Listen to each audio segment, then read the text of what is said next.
ناظرین، پچھلی اقساط میں ہم نے یہ جانا کہ جب صلاح الدین ایوبی کی پیدائش ہوئی تو اسی دوران ان کے خاندان کو قلعہ تکری سے نکال دیا گیا۔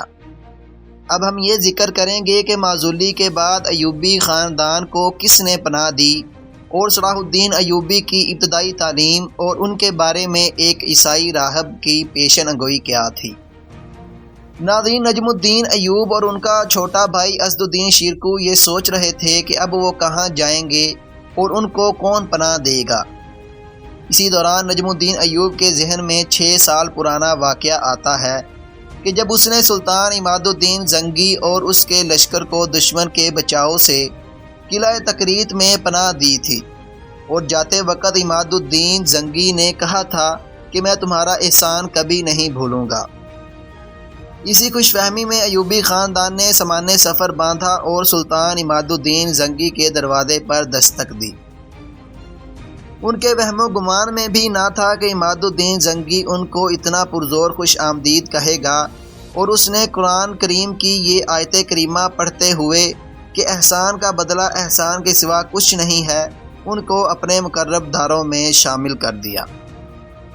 ناظرین، اس مصیبت سے چھٹکارا پا کر نجم الدین ایوب نے اپنے بچوں کی تعلیم و تربیت پر غور و فکر کیا۔ اب صلاح الدین ایوبی 4 سال کا ہو چکا تھا اور اس کو قرآن کریم کی تعلیم حاصل کرنے کے لیے مکتب میں داخل کروا دیا گیا۔ ناظرین، وقت گزرتا گیا۔ ایک دن عماد الدین زنگی کے دربار میں ایک عیسائی راہب آیا اور اس نے یہ مطالبہ کیا کہ ان کے ایک گرجا کی دیوار گر گئی ہے، تو عماد الدین زنگی نے اس کی بات پر عمل کرتے ہوئے اس کا گرجا دوبارہ تعمیر کروا دیا۔ ناظرین، جب وہ عیسائی راہب جانے لگا تو اس کی نظر صلاح الدین ایوبی پر پڑی تو اس نے صلاح الدین ایوبی کو بہت غور سے دیکھا۔ یہ بات نجم الدین ایوب پر بہت گراں گزری۔ اگلے ہی دن نجم الدین ایوب صلاح الدین ایوبی کو اپنے ہمراہ لیے عیسائی راہب کے پاس پہنچ گیا۔